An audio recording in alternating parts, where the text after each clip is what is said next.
Capítulo 8. Eram quase 7 da noite quando despertei do meu sono perturbador. Havia gotículas de suor em minha tez. Estava assustada. Um pesadelo assombrou-me durante o descanso. Sonhara com meu pai morto sob a mesa da sala de estar e todos chorando ao seu redor, menos eu. Estava com uma faca nas mãos, a roupa branca com manchas vermelhas e um sorriso medonho nos lábios, como se estivesse feliz com aquela situação. Parecia um aviso. Eu tinha que ir ver o meu pai. Levantei-me apressada e calcei novamente os meus sapatos. Dei uma olhadela rápida ao espelho, a fim de arrumar os cabelos, e saí para o corredor, caminhando com passos firmes. Estava decidida a vê-lo. Suspirei fundo. Ainda sabia qual era o quarto dele, afinal, pelo que me parecia, nada havia mudado. Senti-me enjoada ao chegar à porta. Minhas mãos estavam trêmulas e meu coração parecia apertado dentro do peito.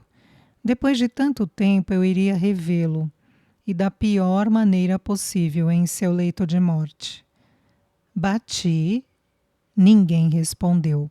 Bati novamente, dando 3 pancadinhas consecutivas, e então um arrastar de sapato soou pelo assoalho de madeira. Mordi os lábios como uma menina assustada, ansiosa, e assim que a porta se abriu, levei uma mão à parede com o intuito de me escorar. Não me sentia bem. Um rosto jovem e pálido, emoldurado por cabelos castanhos, deu o ar de sua graça. Era minha irmã, Marcela. Jesus misericordioso! Exclamou ela, bastante surpresa. Bel, é você? Quase não acreditei quando a mãe disse que estava aqui. Ela limpou uma lágrima com as costas da mão direita. Pensei que não iria vê-lo.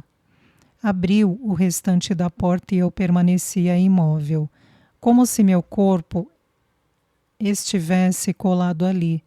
Está piorando, disse ela, voltando o olhar para o nosso pai.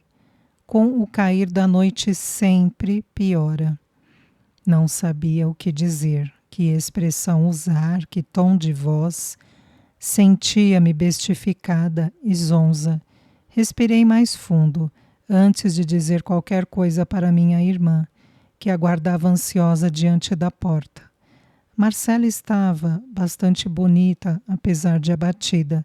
Sempre fora um encanto de menina e, apegada ao nosso pai por tal motivo, não me estranhava o fato de ficar com ele o tempo todo, como dissera minha mãe. Marcela, senti a voz falhar. Virei o rosto para o lado, tentando encontrar as palavras certas. Eu não sei o que fazer, não sei, confessei. Senti o meu rosto umedecer. Eram as lágrimas que eu já não continha. Minha irmã deu-me um sorriso encorajador e, com um terço nas mãos, abraçou-me fortemente. Eu entendo, irmã, faz tanto tempo que foi embora. Eu estava enormemente agradecida por Marcela não me odiar como Diana. Pelo menos, se odiava, não estava demonstrando. Seu abraço reconfortou-me de uma maneira única e maravilhosa. Ambas estávamos chorando. Tentando manter a calma, ela me disse baixinho, em tom confidente: Papai chama por você todos os dias. Por isso pedimos para que viesse. Entre, venha vê-lo, irmã. Pegou-me pelas mãos e praticamente me arrastou para dentro do quarto, que estava cheirando a mofo. Não prestei muita atenção no cômodo ao meu redor. Afinal, não importava. Quando meus olhos deitaram-se sobre o que havia restado do homem que fora meu pai, senti uma nova torrente de lágrimas invadirem-me a face. Jamais o reconheceria se não tivessem me dito que aquele homem deitado naquele leito era meu pai. Estava magro e sua pele parda estava com um aspecto amarelado. Dormia com a boca aberta e respirava com muita dificuldade. Fiquei horrorizada e quase que inconscientemente corri para a cama e ajoelhei-me perto da cabeceira para poder olhá-lo mais de perto. Meu Deus!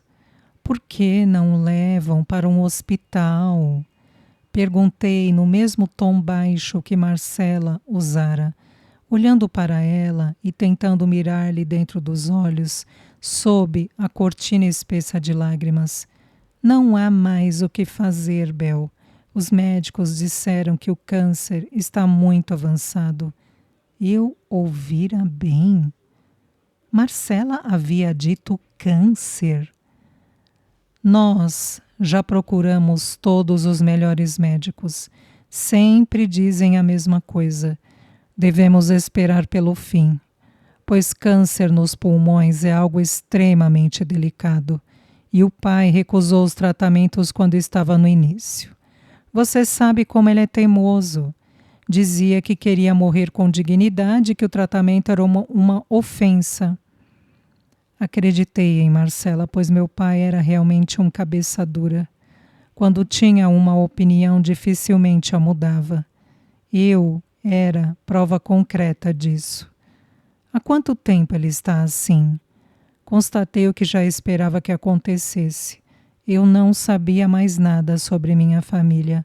Eram-me estranhos. Quase 8 meses desde que ele nos contou sobre o câncer. Tentamos convencê-lo a fazer as quimioterapias, mas ele não quis. Agora elas só o enfraqueceriam ainda mais. Dizem que ele é muito forte e por isso ainda vive. Marcela parecia bem conformada com a imagem de nosso pai naquele estado lamentável. Algo que me provocou um arrepio de raiva. Sabe, Bel, às vezes eu gostaria que Deus o levasse. Ao menos ele descansaria. Está sofrendo muito nesse estado. Não diga isso nem de brincadeira, Marcela. Repreendia, levemente irritada. Você diz isso porque não convive com ele desde então. Tem sofrido muito, Anabel. Nós todos viemos para cá novamente para poder ajudar a mãe. Contou-me de forma tranquila, sentando-se em uma cadeira aos pés da cama. Henrique, que ainda mora com eles, pediu-nos para vir, pois desde que descobriu a doença, o pai tornou-se depressivo e deixou de cuidar dos negócios da fazenda. Acredito que isso tenha agravado seu estado, mas nada posso fazer, além de cuidar dele com paciência. Ela estava desabafando comigo, o que me fez sentir pena de todos. Pedro tem ajudado Henrique na direção da fazenda e eu, Diana e Tatiana, a esposa de Pedro, temos ajudado a mãe a cuidar dele. Às vezes ele sente muita dor e tem falta de ar. Temos que ser rápidas e colocá-lo para respirar pelos aparelhos. No começo isso não era tão frequente, mas agora tenho deixado o aparelho ligado o dia todo, pois ele não tem mais conseguido respirar muito tempo sem ele. Que horror! Disse eu, choramingando um pouco. A situação realmente parecia mais complexa do que eu poderia imaginar. Por que não me chamaram antes? Mandei tantas cartas e nunca tive resposta. Mamãe não queria lhe chamar. Acreditava que seria pior, pois ele ainda falava de você com muita raiva. Referia-se sempre à filha amaldiçoada. Marcela levantou-se e eu tentei limpar as lágrimas, quase incrédula diante do que acabara de ouvir. Mas, ultimamente, quando está lúcido, ele pede para vê-la, para falar com você. Ela veio até mim e acariciou meus cabelos ternamente. Desculpe, minha irmã, eu não lhe tenho raiva. Na verdade, sempre tive vontade de visitá-la e saber o que tinha acontecido com você, mas preferi ficar neutra. Tudo bem, você é uma boa menina, Marcela, sempre foi. Levantei-me e abracei-a novamente com força. Eu a amo muito, muito. Mas não consigo ficar aqui mais nenhum segundo, preciso de ar. Quando ele acordar, por favor, chame-me, disse ofegante. Eu realmente precisava sair dali. Não se preocupe, eu chamo sim. Penso que ele gostará de lhe ver. Liberei-a do meu abraço e limpei as lágrimas, que teimosamente escorriam pela face. E assim caminhei para a porta, a fim de sair daquele fúnebre lugar. Já não conseguia suportar a situação e assim pus-me a pensar no quanto meus irmãos estavam sofrendo nos últimos meses. De repente, a atitude de Diana pareceu-me totalmente justificável. No lugar dela, eu também estaria abalada. Por isso, agradeci enormemente por ter sido poupada de testemunhar o avanço da doença de nosso pai. Capítulo 9. Um tanto desnorteada, saí caminhando pela propriedade. O sol já se punha a tempos e a noite estava estrelada, com uma lua admirável causando misticismo no ar. Se não fosse a situação totalmente desfavorável da saúde de meu pai, poderia até mesmo apreciá-la por horas e horas, somente pela beleza irradiante do céu de interior, limpo e calmo. Aproximei-me do estábulo quase que inconscientemente. Quando era mais jovem, costumava montar e galopar pelas terras da Borborema, mas essa imagem da Anabel selvagem parecia muito distante de mim. Distraída, não percebi que havia mais alguém ali e me surpreendi quando uma voz masculina e grossa soou aos meus ouvidos. Ei, quem é você e o que está fazendo aqui? Aquele sotaque local me fez estremecer dos pés à cabeça. Era rude e feria os meus ouvidos que já estavam habituados a outro padrão de linguagem. Na verdade, era nisso que eu queria acreditar, uma vez que o sotaque também me trazia fortes lembranças. Olá, senhor. Saudei por educação, mesmo sem poder vê-lo. Desculpe a intromissão, eu sou Anabel, sou filha do seu Mané. Senti uma pontada na barriga ao falar isso em voz alta. Fazia muito tempo que eu não era filha do meu pai. Gostaria de saber se poderia selar um cavalo para mim. Eu quero montar. Minha voz soou firme, mesmo que eu não me sentisse assim no momento. E o homem que me dirigiu a palavra de maneira tão brusca deu as caras, abaixou o tom de voz e respondeu mais brando, mostrando-se muito servil. Sim, senhora. Era um homem velho de aparência modesta e muito familiar para mim. Não sabia exatamente o porquê, mas tinha a estranha impressão de conhecer dos meus tempos de menina. Não tardou muito a cumprir o que eu lhe havia pedido. Esperei pouco tempo até que ele voltou com um belo cavalo negro selado. Olhei-o admirada. Nossa fazenda sempre foi conhecida por ter os melhores cavalos da região. E, pelo visto, ainda mantinham a antiga tradição. Obrigada, disse eu moderadamente, encarando o homem de expressões rudes. Não carece agradecer, senhora. Ele entregou-me as rédeas e eu fiquei encarando a alazão, sem me lembrar exatamente o que deveria fazer primeiro para me lançar em seu lombo. Senhora quer ajuda para montar? Quero sim. Respondi imediatamente, olhando com gratidão. Retirei os sapatos e os prendi na garupa da sela, pois seria impossível subir. Usando-os, e depois segurei nas rédeas e coloquei o pé no estribo. Só então, com a ajuda do senhor, lancei-me de maneira desajeitada sobre o lombo do animal.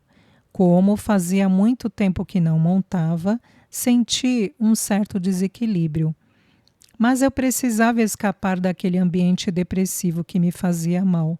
Precisava sentir-me livre. Obrigada, Senhor. Agradeci antes de esporear o cavalo com o rebenque, segurando as rédeas com firmeza, e sair noite afora, sem um destino definido. O cavalo era extremamente obediente. Mal o instiguei novamente e ele começou a trotar, em um ritmo excelente para se sentir o ar puro da noite. Estava realmente desequilibrada. Fazia anos que não cavalgava e a roupa não me favorecia. Estava usando uma calça jeans e blusa de malha.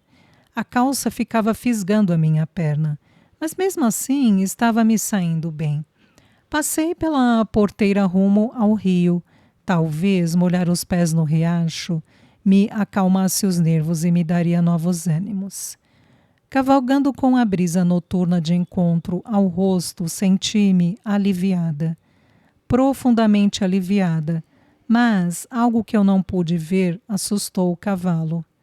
Tentei segurá-lo, porém foi praticamente impossível. Relinchando, o alazão me derrubou ao chão em questão de segundos. Senti uma pancada forte no braço direito, e isso me fez soltar um grito angustiado de dor. Mal havia me levantado e o cavalo já desaparecera na penumbra da noite, deixando-me completamente sozinha. Deve ter visto uma cobra ou coisa parecida, disse para mim mesma, pondo-me em pé. Esfreguei o braço regularmente, pois o sentia dolorido ao extremo, e então fui surpreendida novamente. Um toque frio em minha garganta foi o suficiente para me deixar imóvel. Era uma espécie de metal, disso não tinha dúvidas, mas não conseguia entender o motivo daquilo tudo. Respirando vagarosamente, tentei manter a calma, e depois de alguns segundos criei coragem para falar. Quem é? Nada mais saiu da minha garganta. Minha voz estava trêmula, reflexo de meu nervosismo que se aflorava. Eu quem pergunto, quem é você, forasteira? Havia ouvido bem. A voz que se dirigiu a mim chamava-me de forasteira. Um pouco mais calma, respondi em tom baixo. Sou Anabel e não sou uma forasteira. Sou filha do dono desta fazenda, eu juro. Acabei de chegar de viagem. Minhas palavras pareceram surtir efeito sobre a pessoa que me segurava com uma lâmina na garganta. Fui solta no mesmo instante, e naquele momento acreditava que havia sido ele a assustar meu cavalo. Era um homem. Tinha certeza por causa da voz. Provavelmente um empregado de meu pai. Ele se afastou de mim e tirou o chapéu, pelo que pude perceber na escuridão, dizendo em um tom arrependido: perdoe-me o engano, senhora, pensei que fosse um ladrão. Ultimamente tem aparecido alguns por aqui. Não queria ter-lhe causado transtornos. Dei um leve sorriso e estava bastante satisfeita pelo mal-entendido ter sido resolvido. Mas algo me chamou a atenção. Ele não falava de acordo com o sotaque local. Logo afastei-me um pouco mais do homem e disse em um tom um tanto mais imponente, para lhe mostrar que apesar do linguajar bonito, não éramos iguais e ele acabara de fazer uma besteira. Moço, você não devia ter assustado o cavalo. Repreendi-o severamente. O tombo podia ter sido mais grave. Já pensou se eu tivesse me quebrado toda? Além do mais, agora não posso voltar para casa. Estou com o braço dolorido pela queda e descalça. Minha voz novamente mudou de tom. Eu sentia-me emocionada em chamar aquele lugar de casa. Naquela altura do campeonato, eu já tinha desistido de ir ao Rio. Eu a levarei, senhora. Ele possuía uma voz muito bonita, mas era impossível conseguir ver direito o seu rosto por causa da escuridão. Era um homem alto, aparentando ser 2 palmos mais alto que eu, e seu vulto era bastante encorpado, o que lhe atribuía um aspecto atlético. Um pouco desconfiada, disse, ainda relutante: Nem sei o seu nome. Quem me garante que a pessoa que tentou me matar vai me fazer chegar segura em casa? Perguntei. Eu realmente estava apreensiva, pois na capital eu havia aprendido que todo cuidado é pouco e que de boas intenções o inferno está cheio. Meu nome é Lisandro, senhora. Eu fui criado aqui, trabalho para seu pai desde sempre. Não precisa ter medo de mim, já reconheci o meu erro. Consegui distinguir uma leve irritação em seu tom de voz e por isso não retruquei mais. Muito bem, Lisandro, disse sem outra escolha. Estava escuro e eu não teria como voltar sozinha. Então, sendo assim, vamos lá. Não soei temerosa, mas também não usei um tom calmo ou gentil. Na verdade, só estava me sentindo inquieta com o que havia acontecido. Percebi que ele respirou fundo e deu alguns passos em direção a uma moita alta. Não demorou muito e retornou, puxando um cavalo pelas rédeas. Olhei, curiosa, não estava entendendo os seus propósitos. Pensei que fosse me acompanhar enquanto caminhávamos, comentei. Demorará muito e a senhora sente dores. Montaremos os dois no cavalo. Falou em um tom bastante educado. Acha que consegue montar? Sim, claro, respondi prontamente. Logo ele montou primeiro e eu apoiei-me nele para subir e montei em sua garupa. Se tinha uma coisa que sempre detestei era montar na garupa. Dava-me a sensação de desconforto extremo. Porém, não tinha opção. Apoiei as mãos em sua cintura, sentindo uma leve ardência no braço. E, após perceber que eu já havia me acomodado, ele instigou o cavalo a começar a marchar. Andamos um bom trecho em silêncio e, por isso, consegui observar o céu. Estava realmente magnífico, mas quando me lembrava de meu pai deitado sobre a cama, sentia-me mal novamente e continha minhas lágrimas. Ele pareceu perceber minha inquietação e perguntou gentilmente: Está se sentindo bem, senhora? Tentei me recuperar para respondê-lo seriamente, pois não queria demonstrar fraqueza. Sim, se for de seu agrado, pode acelerar o trote. Não estava bem, sabia disso. Estava angustiada ao extremo, em ter que voltar para casa, enfrentar os olhares de meus irmãos, a doença de meu pai, a impertinência de Diana. Não precisa se fingir de forte, senhora, sua tristeza é percebível. Uma coisa muito triste é esta que está acontecendo com seu pai, lamento muito. Suas palavras me atingiram de uma forma que me fez sentir dores no estômago. Estremeci completamente. Sim, é lamentável o estado de saúde de meu pai, mas não gostaria de falar sobre isso. Soei mais ríspida do que realmente desejava ser. E Lisandro nada disse, apenas bateu com o rebenque no cavalo, a fim de fazê-lo trotar ainda mais depressa. Capítulo 10. Não demorou muito até que chegássemos à casa grande. O meu braço ainda doía, mas assim que Lisandro parou o cavalo, eu saltei de cima do mesmo em questão de segundos, o que o deixou um tanto assustado, pois ficou me olhando de uma maneira inquietante. Eu podia ver o seu rosto naquele instante, pois as luzes das lâmpadas acesas clareavam todo o pátio ao redor da casa. Era muito bonito. apesar dos traços rudes de homem do campo. Fitar os seus olhos fez-me sentir as pernas estremecerem e tive medo de encará-los por muito tempo. Sua pele, levemente dourada, atribuía-lhe um aspecto misterioso, e seus cabelos negros desciam em cascatas até a altura do pescoço, com leves madeixas desgrenhadas caindo-lhe ao canto dos olhos.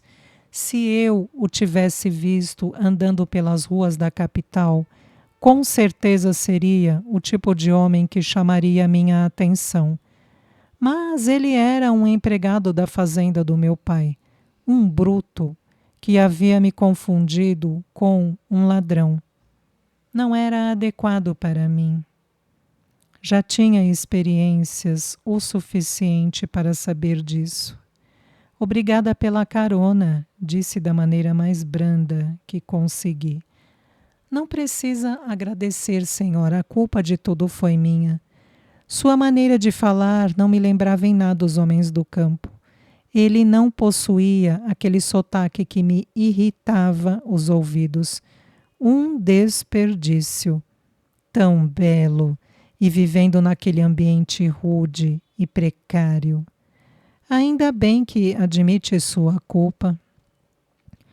Não pense que me esquecerei disso tão fácil. Dizendo tais palavras, dei-lhe as costas e caminhei imponente até as escadarias. Não olhei para ver se ele já havia saído. Mas senti o meu coração palpitar assim que adentrei a sala de estar e cerrei a porta atrás de mim. Estava trêmula e não entendia o motivo, pois aquele homem era só um peão do meu pai, nada demais. Um peão descuidado que me havia feito grosserias. Respirei um pouco mais aliviada, mas logo percebi que não estava sozinha. A sala estava cheia. Provavelmente todos os membros daquela família que eu tinha que chamar de minha estavam ali, inclusive cunhados e cunhadas. Tentei me recompor e passei as mãos pela roupa, a fim de tirar qualquer sujeira que poderia ter ficado devido à queda. Então percebi que estava descalça e isso me deixou muito constrangida. Ergui a cabeça, mesmo que estivesse com vontade de me esconder, e encarei-os. Não sabia exatamente o que fazer, pois a dúvida se apoderava de mim, e não tardou muito para que a primeira boca me dirigisse a palavra. Por onde esteve Anabel? Perguntou Henrique, olhando-me um tanto desconfiado. Reconheci meu irmão Pedro, todo sorridente, sentado ao lado de uma mulher belíssima, e dei-lhe um sorriso de volta, ignorando a pergunta do meu irmão mais novo. Que importa, Henrique? Ela está aqui, ponto. Minha irmã vem aqui me dar um abraço. Pedro não estava zangado comigo, o que me aliviou de forma significativa. Caminhei um tanto desajeitada sem os meus sapatos e fui ao seu encontro, abraçando-o cheia de ternura. Também havia se tornado um belo homem e parecia ter a mesma idade que Henrique, julgando sua excelente boa forma. Meu querido, você está ótimo, disse eu bobamente. Quando ele me abraçou, senti o braço arder e não pude conter um gemidinho de dor que saiu quase que espontaneamente. Ele me soltou e fitou-me preocupado, perguntando logo em seguida: abracei-a muito forte? Parecia confuso e por isso tratei logo de sorrir-lhe e desculpar-me o mais rápido possível. Não, de maneira alguma. Eu fui dar uma volta a cavalo e acabei caindo. Logo meu braço está dolorido. Eu devia mencionar um empregado abusado que havia me feito cair, mas não senti vontade de dedurá-lo aos meus irmãos, o que me deixou frustrada comigo mesma. Tem que tomar cuidado, Bel, Você já não tem mais 15 anos para sair galopando por aí como antes. Comentou Pedro, humorado como sempre. Está me chamando de velha, Pedro? Isso é muito deselegante de sua parte. Brinquei, meneando a cabeça negativamente. Só faltava rever Pedro, e para minha alegria, meu irmão estava me tratando mais do que bem, como sempre o fez em tempos passados. Não foi esta a minha intenção, perdão, disse rapidamente, voltando-se para as pessoas que assistiam à cena entretidos com o nosso encontro. Mas, mudando de assunto, quero que conheça a minha esposa Tatiana. Ele apontou para a bela mulher que estava sentada ao seu lado. Quando cheguei, ela se levantou do sofá, dando um sorriso estonteante. Veio me cumprimentar tão animada quanto meu irmão, o que me fez pensar sobre os motivos que Henrique tinha para considerá-la odiosa. Muito prazer, Anabel. Já ouvi falar muito de você e confesso que estava curiosa para conhecer a ovelha desgarrada da família. As palavras me fizeram estremecer, mas para não ser deselegante, apertei-lhe a mão e respondi cordialmente: não sei se posso ser considerada uma ovelha desgarrada, Tatiana, mas é bom ter voltado. Antes que ela pudesse me responder qualquer coisa, escutamos passos agitados vindos da cozinha, e logo 2 robustas crianças entraram correndo na sala de estar. Pareciam estar brigando entre si por causa de um brinquedo. Eu vou contar para a mãe o que você fez. Devolve, Diego, disse uma menininha que aparentava ter no máximo 5 anos. Era tão linda quanto um querubim. Possuía cabelos cacheados e negros como a noite, que lhe caíam pelas costas. Suas bochechas estavam queimando de tão rosadas e a face emburrada muito lembrava Diana, quando mais nova. Não, Maria Antonieta, esta luneta é minha. Você nem sabe usar, retrucou o menino, que aparentava seus 8 anos e muito se parecia com a irmã. Me deixa em paz, menina chata. Crianças, parem de brigar agora mesmo. Tony, devolva a luneta para sua irmã. Já não aguento mais vocês dois. Uma Diana estressada apareceu gritando pela porta. Olhou-nos e ruborizou no mesmo instante, pela sua falta de elegância. Não me pareceu uma boa mãe, principalmente pela forma que falava com as crianças. Diego Antônio e Maria Antonieta, vocês estão aprontando de novo? Perguntou uma voz firme e máscula. Era de um homem que eu nunca tinha visto, muito bonito por sinal. Ele levantou-se e caminhou tranquilamente até as 2 crianças. Ajoelhou-se e começou a conversar com elas. Sua paciência muito me surpreendeu. Filho, quantas vezes já lhe pedi para não pegar os brinquedos da sua irmã? Mas, pai, ela nem sabe usar, eu só ia pegar emprestado, retrucou o menino de forma teimosa. Todos estavam calados, apenas assistindo à cena, e Diana parecia mais irritada do que nunca. Mentira, você nem me pediu, gritou a menininha, com uma voz estridente dando uma sacudidela no irmão. Não quero mais saber de confusões. Ele pegou a luneta das mãos do menino e devolveu à garotinha. Espero que esta cena não se repita. Ouviram-me? Sim, senhor, responderam em uníssono. Agora cumprimentem a tia de vocês que acabou de chegar de viagem. Vocês foram tão mal educados que interromperam nossas apresentações. O homem se levantou e me fitou com um olhar gentil. Era o marido de Diana. Não me restava dúvida. Sorri para ele, que pegando na mão dos filhos, veio até mim e disse calmamente: muito prazer, Anabel, sou Guilherme, esposo de Diana e pai desses dois monstrinhos. O prazer é todo meu, Guilherme. Estendi-lhe a mão e ele a apertou calorosamente. Logo voltei o meu olhar para as duas crianças e disse o mais terna possível a fim de lhes parecer uma boa tia. Olá, meus queridos, sou a tia Bel e vocês? Eu sou a Maria Antonieta, titia Mabel, e eu sou a princesa mais bonita do mundo. A garotinha, naquele momento, apesar de um tanto mimada, pareceu ainda mais encantadora aos meus olhos, e logo o menino a corrigiu duramente.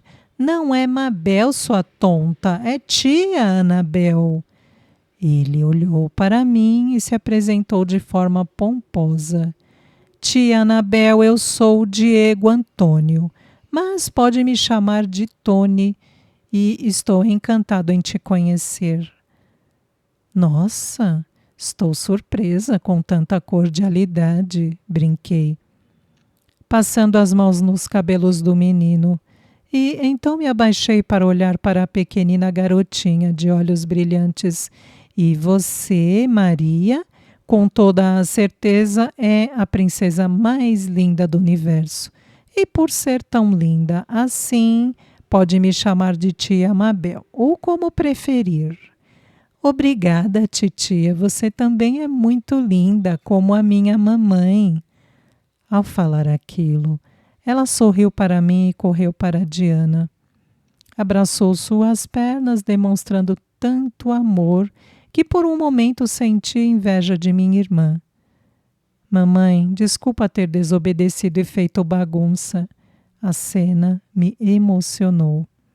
Levei uma mão ao meu ventre, quase que involuntariamente fechei os olhos. Não podia pensar naquilo, ou desabaria na frente de todos. E eu não queria que presenciassem meu lamento. Tudo bem, filha, agora venha, preciso lhe dar um banho. Você é uma mocinha, e mocinhas têm que estar sempre bonitas e cheirosas. Diana a pegou no colo e então deu um curto sorriso a todos nós, dizendo logo em seguida, com licença. Toda, respondi quase que instantaneamente. Guilherme sorriu e novamente disse de forma cortês: com licença, irei ajudar Diana com as crianças, para não atrasar o jantar. E pegando na mão do garotinho, ele também se retirou da sala. Lindas crianças, eu disse dando um largo sorriso. Eu lhe disse que eram adoráveis, Bel. Pena que às vezes eles tiram todo o mundo do sério. Henrique deu uma gargalhada. Talvez eu estivesse fazendo uma careta bastante engraçada, pois ele olhava diretamente para mim. Não vejo a hora de ter um filho também. Crianças são incríveis e alegram a nossa vida, comentou Tatiana, olhando para o marido com aquele sorriso matador. Nós teremos, meu amor, mas tudo no seu tempo. Disse Pedro, revirando os olhos. Bem, onde estão Marcela e Bernardo? Quem é Bernardo? Perguntei. Ninguém havia mencionado aquele nome ou feito menção à existência de um Bernardo. Por isso soei muito surpresa. É um namorado da Marcela. Ele chegou agora à noite para vê-la, pois trabalha na cidade, respondeu minha mãe, dando-me um leve sorriso. Ninguém havia me falado nada demais sobre Marcela. Apenas Henrique havia comentado que tinha um namorado, mas muito rapidamente. Pelo visto, a única solitária ali era eu. E Henrique, por puro capricho, como eu havia concluído após nossa conversa. Entendi, disse, corando no mesmo instante. Acho que ainda não desceram. Bernardo ia tentar convencê-la a deixar um pouco o quarto e relaxar. Até me disse que tinha a intenção de levá-la para a cidade, comentou Henrique dirigindo-se a Pedro. Não sei se ele vai conseguir. Ela tem ficado muito tempo naquele quarto e recusa-se a sair, comentou Tatiana com certa piedade na voz. A conversa já estava me deixando entediada. Na verdade, eu nunca fora muito fã de conversas sobre rotina familiar. Pedi licença e subi para tomar um banho. Estava precisando urgente disso. E com certeza me faria bem. Melhor do que escutar todas aquelas coisas sobre as pessoas que eu deveria considerar importantes para mim.